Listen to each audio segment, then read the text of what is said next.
Hey, what's up? I'm gonna talk a little bit about Logan. The movie just came out recently. I saw it on the Thursday night premiere. What do I think about it? Slow down. I'm gonna get to that. Got some other stuff to talk about first. Got this cool Logan poster at the premiere. Got a couple of them actually. It's pretty dope. It has that Drew Struzan classic style, although it's obviously not Drew Struzan. Also has a bit of a Travis Charest type thing going on. I don't know who the artist is. I don't think it says anywhere. It's pretty awesome though. Probably get that framed.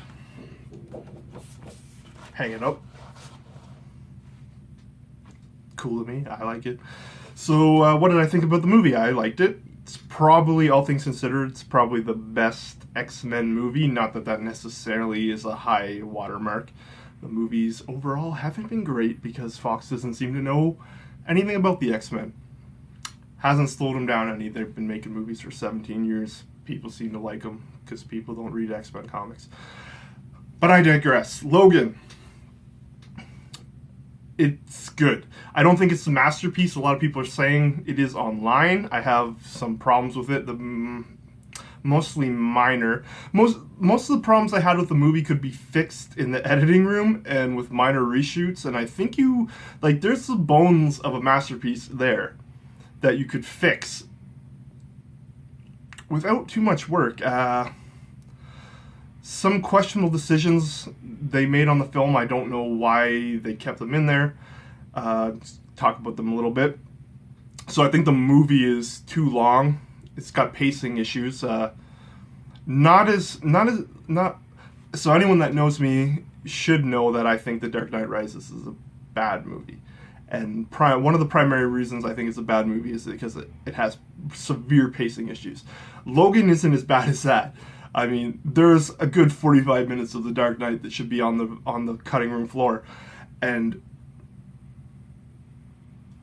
all of Nolan's movies since then have even more that could be on the cutting room floor. Someone needs to get in there and be like, just because you shot something doesn't mean it needs to be in the movie. It has no idea how to edit a film. It's ridiculous. But I digress. This movie's not that bad. There's, I would say, 20-25 minutes of Logan you could cut. And it's pretty easy to see, to me, where those would be. I would cut Caliban out of the movie entirely. He serves no purpose at all. He has a purpose. He's there to watch Professor X in the daytime. You can write that out real quick. Logan puts Professor X to sleep with medication in the daytime. Maybe the nurse, Maria, I think that's her name, Maria, who was looking after X-23 and was trying to get Logan to help her. Maybe she already knows Logan and that she helps him with Professor X in the daytime, and that's why she comes to him. Maybe she's the reason the company, I forget what they were called, something gin, probably, Cryogin, Terrogin, who knows. Maybe she's the reason they have his DNA on file. Like 5 minutes in the writer's room, you could write Caliban out of the movie entirely. Serves no purpose. And even if you didn't want to just cut the runtime down and you want to replace his scenes with something, more time with Professor X and Logan bonding instead of Logan with Caliban ultimately would be to the benefit of the movie, in my opinion. But like I said, I think Caliban's completely useless, and cutting him from the movie only improves it.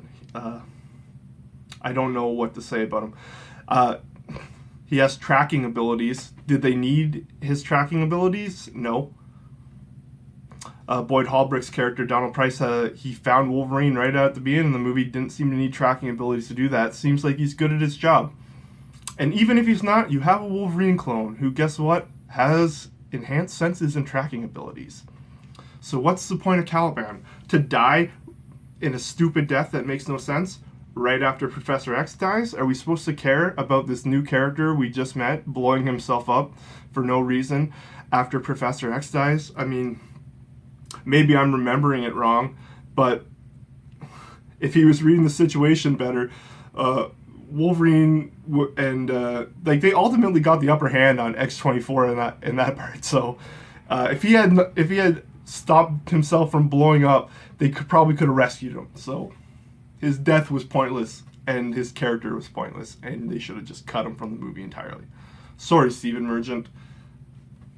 Yes, suck.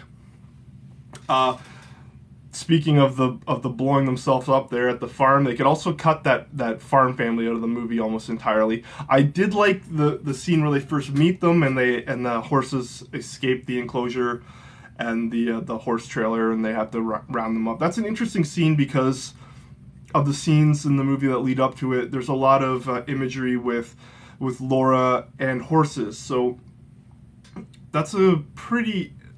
I don't know if it's as powerful as it could be when she's looking in at the horse trailer at the horses.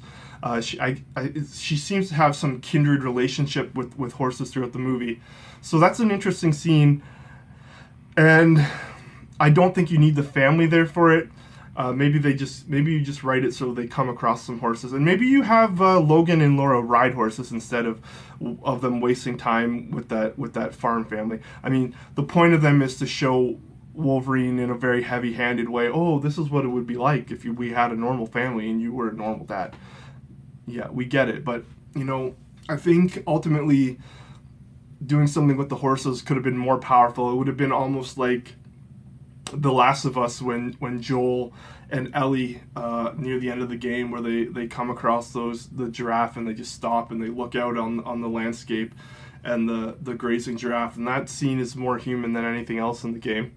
And they come into contact with humans and all in various forms throughout the game. But that's the most relatable human part of that game. And you could have done something similar with Logan and Laura at that point in the movie with a horse. I feel that would have paid off way more than the farm family, which didn't pay off at all. It was fucking stupid.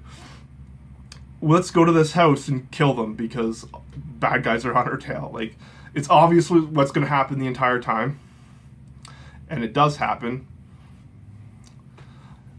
Not that it's necessarily a big deal. Even if you didn't want to cut that whole thing out, you could cut out the part where Wolverine and the farmer dad go to restart the water. That's a pretty dumb moment as well. And then that guy comes back later on just to get murdered. Unnecessary. What else? So another thing I will say is that I thought the other mutants were unnecessary, and I didn't like their inclusion in the movie at all. Not just because it differs from continuity. I mean, when they were creating X-23, they created her because they were trying to recreate Wolverine, and they couldn't, because his DNA was damaged. So they were trying to create a male Wolverine clones, had problems doing that, settled with X-23, a female partial clone of Wolverine. I know originally Wolverine and Sabretooth couldn't be cloned at all. Even Mr. Sinister couldn't clone them. But that's all out the window now, so I guess they can be cloned because it happened a whole lot in the comics since then. Not a big deal, I guess. X-24 is obviously a complete clone of Wolverine. I don't know why they would have messed around with children when they could do that to begin with, is what it is. But I didn't like the other children mutants at all, because it opens up a big plot hole in the movie, which is, if these other kids are running around, why did they waste all their resources going after Laura? She's the only one that has a Wolverine protector. They should have got the other kids first, and then they could have worried about Wolverine and Laura. Or even said, you know what, it's not worth the risk going after this guy because he's going to fuck our shit up. So maybe we just take an audible and let him and her go on their way. Yeah, so that was confusing to me, especially since Donald Price, Boyd Holbrook, he seemed like he was very good at his job, and so that was a problem to me. It's not a major problem. That scene where the kids kill him at the end is fucking stupid too. Everything with the children mutants other than Laura is retarded, because their goal is to kill them. They don't shoot Laura with bullets. They try at the beginning, and Boyd's like, you can't kill her, so don't do it. We have to restrain her. But why are they trying to restrain every other one? Shoot them. They should have, if they wanted those kids in the movies, they should have had all those soldiers just gun them all the fuck down at the end.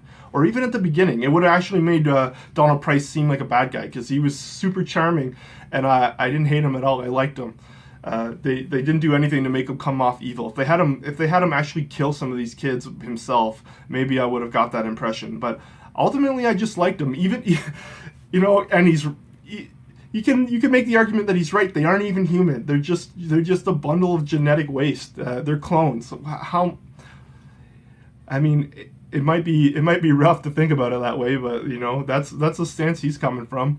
Is he wrong? I don't know. Yeah, probably. Morally, probably wrong. But, you know, he was super charming.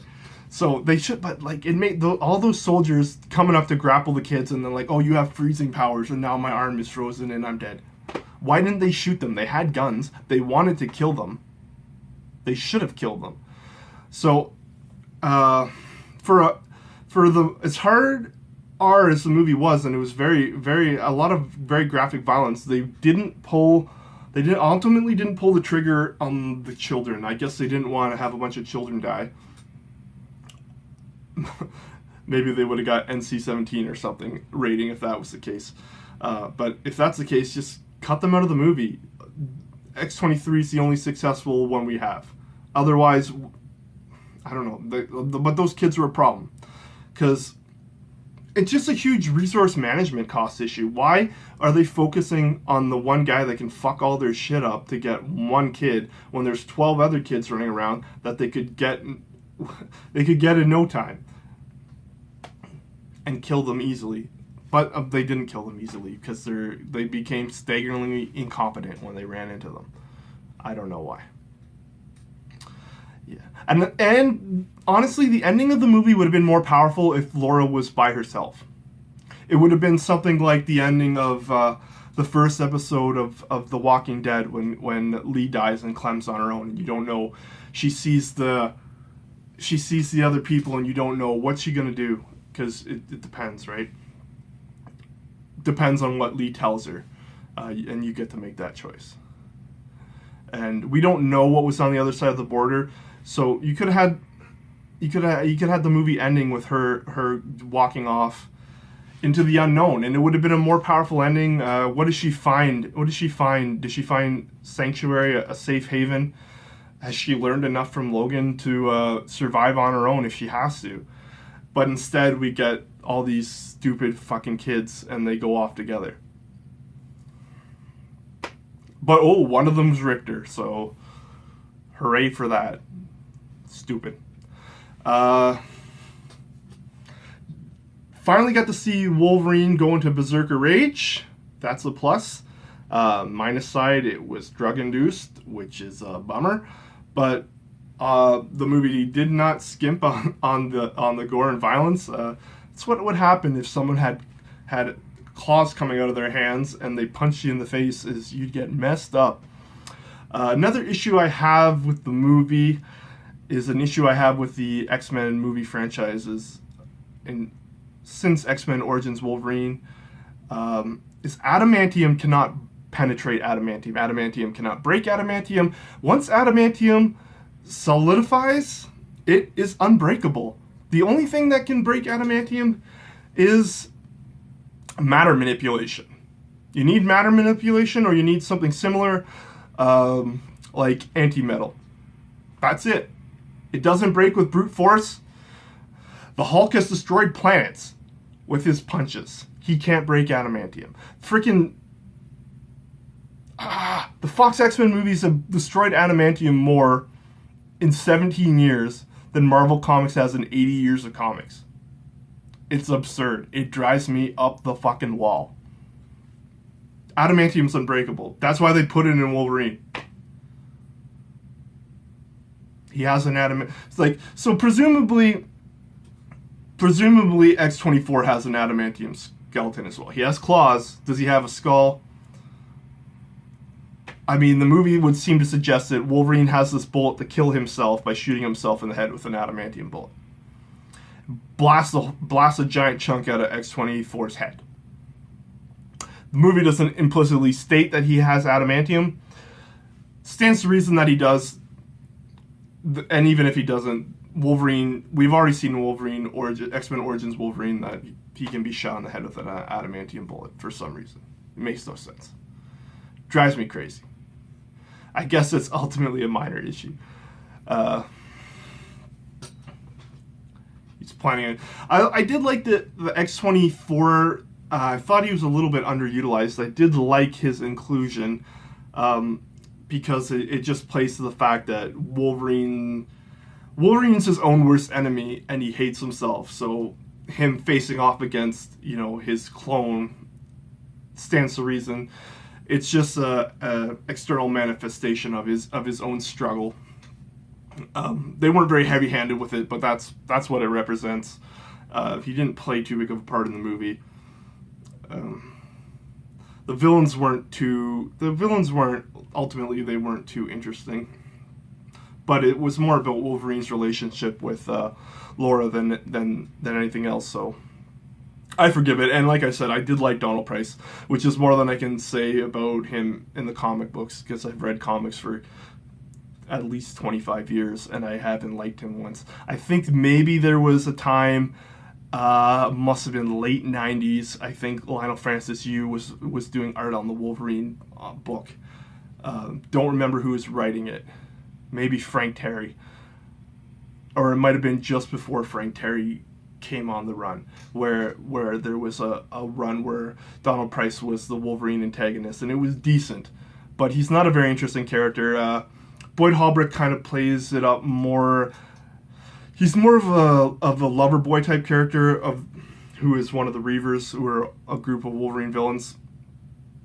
They were former Hellfire Club members that he messed up with his claws, so they're all cyborgs now, out for revenge. But he was, Donald Price doesn't really have that charming playboy vibe that Boyd Holbrook had in the movie. A lot of nitpicks I'm realizing now, but I did think it was a great movie. It's certainly the best Wolverine movie, hands down. It starts strong and it ends pretty strong. It's not like the previous movie, The Wolverine, which is about 2/3 of a good movie and 1/3 of a complete fucking train wreck. Because someone came into the writing room and it's like, hey, we need to sell Hasbro action figures, so how do we get a robot into this movie? And they sat down and they figured it out, and it was fucking stupid. That doesn't happen here. The ending of the movie's strong. I really liked it when she puts the cross on the ground. She recites the monologue from Shane, which she remembered, and then she flips the cross on the side into the symbol of an X. That was a great scene. And then she goes off into the woods. Awesome scene, really powerful. Would have been great if those other fucking stupid mutant kids weren't there, but they were. Too bad. Maybe we'll get a director's cut where you can remove all those kids from the movie. Wouldn't take much. I mean, there's like 40 different versions of Blade Runner. Maybe we'll get the definitive Logan version, and it just removes Stephen Merchant, removes the farm family, and removes those retarded mutant kids that serve no purpose. That movie would be a fucking masterpiece. I would love it. Yeah. The problems with this movie, you could just basically just remove them all without any reshoots, because they're like fluff, man. They don't serve a big purpose at all. I guess the kid gives Wolverine his green goo magic so that he can heal fast and go into a drug-induced berserker rage. Find out if you really think that plot devices, that MacGuffin is really important, write it in another way. But all the problems with the movie you could cut out, and it wouldn't take much. I don't even think you would necessarily need a whole lot of reshoots just to string the rest of the movie together so it flows right. I really think you could just remove the pieces and it would just fit together again. That's how unnecessary they are. Caliban, completely unnecessary. Farm Family, completely unnecessary. The stupid mutants, completely unnecessary. More just there's just little bits that you could have done, and this movie would have been near perfect. But as it stands, it's a great movie. Really enjoyed it. Good send off for Hugh Jackman. Played the character for like 17 years in something like 9 movies, I think. Yeah, and this is the first time they've hit anything close to the actual character of Wolverine, with the self-loathing and the existential angst. Like, that is Wolverine. That's Logan. It took them a long time to get there. Nice that Hugh Jackman got to do it before he exited the role completely. Would have really liked to see him in the Wolverine costume before he hung it up, man. It's gonna be a real shame that he put all this work in, and when they reboot eventually and they put someone else in the Wolverine role, that guy is gonna be the first person to wear the Wolverine costume on screen. Hugh Jackman put the work in, and he played this character for a long time. And even if it was just a one-off joke, or maybe they can find a way to throw it in Deadpool 2, just like, it's the X-Men movie that exists in the Deadpool universe, and Hugh Jackman is playing the actual actor. Hugh Jackman is in the Deadpool universe, and he puts the Wolverine suit on. Because frankly, Hugh Jackman deserves to be the first person to wear that costume in canon on the big screen. And it's a shame that he's not going to be. Someone else is going to get to define that, and it's a bit of a bummer. It is what it is. Peace.